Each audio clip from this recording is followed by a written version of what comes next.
ओम नमः शिवाय, हर हर महादेव, जय महाकाल। कैसे हैं सब लोग। देखिए आज का जो ये वीडियो है ना बहुत ही ज्यादा विशेष होने वाला है और काफी सारे लोगों की कंफ्यूजन भी दूर होने वाली है ना। ये जो स्वधा शब्द का नाम आते ही बहुत सारे लोगों के मन में कुछ ना कुछ डाउट जरूर आता होगा कि भैया ये वाला उपाय तो आप हमेशा एकादशी के दिन बताते थे, तो फिर ये वाला कौन सा उपाय है। आप सबको पता है 29 सितंबर से 14 अक्टूबर तक पितृपक्ष यानी कि श्राद्ध पक्ष की शुरुआत हो चुकी है और ये जो 16 दिन होते हैं ये आपके पितरों के लिए समर्पित होते हैं। कहा जाता है कि जो आपके पितृ देवता होते हैं वो इन 16 दिनों तक मृत्यु लोक में आपके घरों में रहते हैं, वो आपके घरों में आते हैं और उन्हें प्रसन्न करने के लिए आपको कुछ एक उपाय जरूर करने चाहिए। पूरे विधिवत पूर्वक अगर आप इन उपायों को करते हो ना, आपके जन्मों जन्मांतर का चाहे कितना भी पुराना पितृदोष क्यों ना हो खत्म होगा और आपके पितृदोष प्रसन्न होकर के आपको आशीर्वाद दे करके जाएंगे। एक चीज और बता देता हूं कि जिन घरों के पितृ देवता खुश नहीं रहते ना, उस परिवार की कभी उन्नति होती ही नहीं है। हमेशा उस परिवार में समस्या आती रहती है, लड़ाई झगड़े होते रहते हैं, लोगों को रात में नींद नहीं आती है, बुरे सपने आते हैं, बीमारियां खत्म नहीं होती है, घर में धन की आवक ही नहीं होती है, किसी भी परिवार के सदस्य की उन्नति नहीं होती है, हमेशा किसी न किसी काम में रोड़ा अटका हुआ ही रहता है। अगर आपके भी जीवन में इस तरीके की समस्या है ना, तो कहीं ना कहीं आपके पितृ देवता आपसे नाराज हैं, वो आपसे कुछ चाहते हैं। और ये जो श्राद्ध पक्ष यानी कि पितृ पक्ष है, इन दिनों में आपको ये वाला उपाय जरूर कर लेना है, आपके जन्मों जन्मांतर का पितृदोष जरूर खत्म होगा। और मैं एक भुगत भोगी हूं, क्या होता है पितृदोष, उसके क्या लक्षण होते हैं और क्या प्रभाव होते हैं ना, ये मुझसे बेहतर कोई नहीं जानता होगा। यहां पर मैं आपको बता नहीं सकता हूं, लेकिन प्लीज आपसे हाथ जोड़ करके विनती है कि ये सारे उपाय जरूर कीजिएगा, ठीक है। इस पूरे वीडियो के अंदर हम लोग 3 महा उपायों के बारे में बात करेंगे जो कि आपके घर को खुशहाली से भर देंगे, आपकी सारी मनोकामनाओं को पूरा जरूर करेंगे। सबसे पहले बात कर लेते हैं पहले वाले उपाय की तरफ, ठीक है। पहला वाला उपाय किन लोगों के लिए कि अगर आपके पितृदोष है और आपको पता भी नहीं है ना, तो मात्र एक बार श्राद्ध पक्ष में इस उपाय को कर लेना, जो कि मैंने बताया स्वधा वाला उपाय, ठीक है ना। ध्यान से सुनना कैसे करना है। जब इन्हें श्राद्ध पक्ष में किया जाता है तो कैसे किया जाता है और इसका महत्व भी मैं आपको बाद में बताऊंगा, ठीक है ना। तो आपको करना क्या है, श्राद्ध पक्ष के किसी भी दिन, कोई जरूरी नहीं है पहले दिन, दूसरे दिन, तीसरे दिन, किसी भी दिन 29 सितंबर से 14 अक्टूबर के बीच में किसी भी दिन आप क्या करना, मात्र एक चावल का दाना लेना। कितना लोगे, एक चावल का दाना ले लेना। ध्यान रखना वो अक्षत होना चाहिए, ठीक है ना।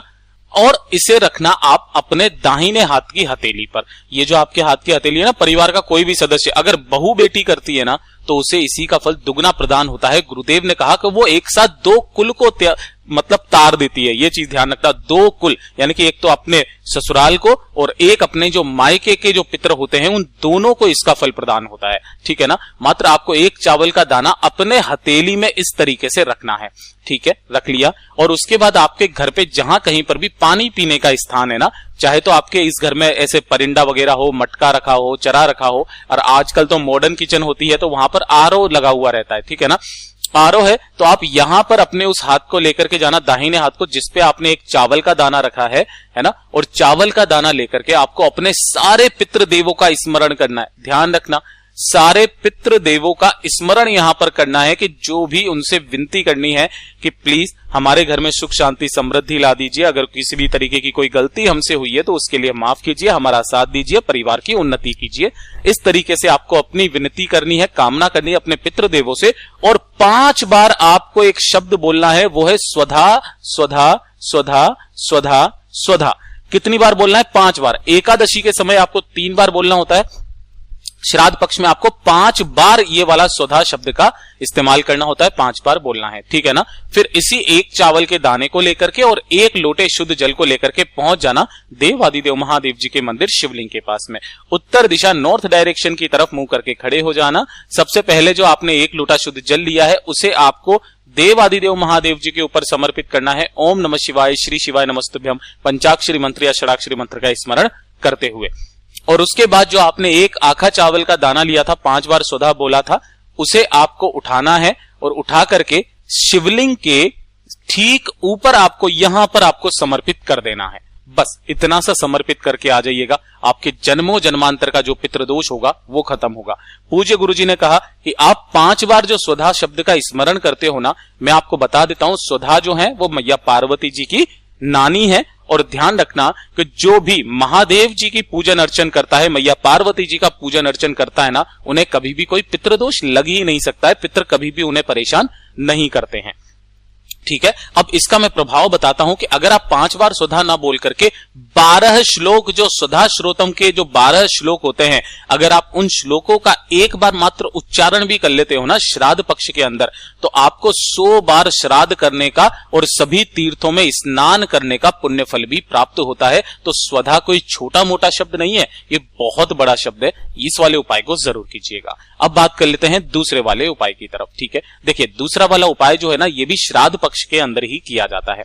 श्राद्ध पक्ष के अंदर क्यों किया जाता है? अपने पितरों को प्रसन्न करने के लिए आप जितने उपाय कर सको ना कर लेना। मैं सीरियसली कह रहा हूं कि जिन व्यक्तियों के, जिन घरों के पितृ देवता प्रसन्न होंगे ना, आप ये साल देख लेना और अगला साल देख लेना, आप कितनी उन्नति करते हो आपके खुद के सामने होगा। बस एक साल मेरी बात मान करके देख लीजिए, है ना। गुरुदेव ने जैसा बताया बिल्कुल वैसा ही आपको बताऊंगा, कहीं और से कुछ भी नहीं बताने वाला हूं। ध्यान से सुनना।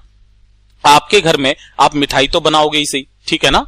जो पितृपक्ष होते हैं 16 दिनों के मिठाई बनाते हैं, और जो भी मिठाई बनाओ ना, कोई जरूरी नहीं है आप महंगी से महंगी मिठाई बनाओ।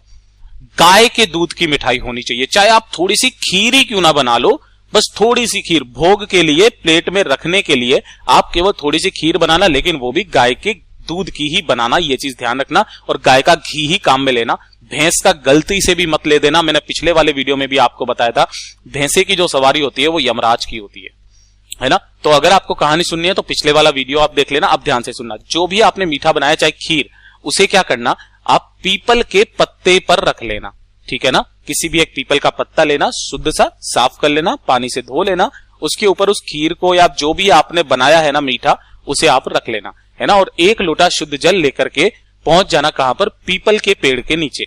ध्यान रखना, पीपल का जो पेड़ होता है ना, ये हमारे पितरों के तुल्य होता है।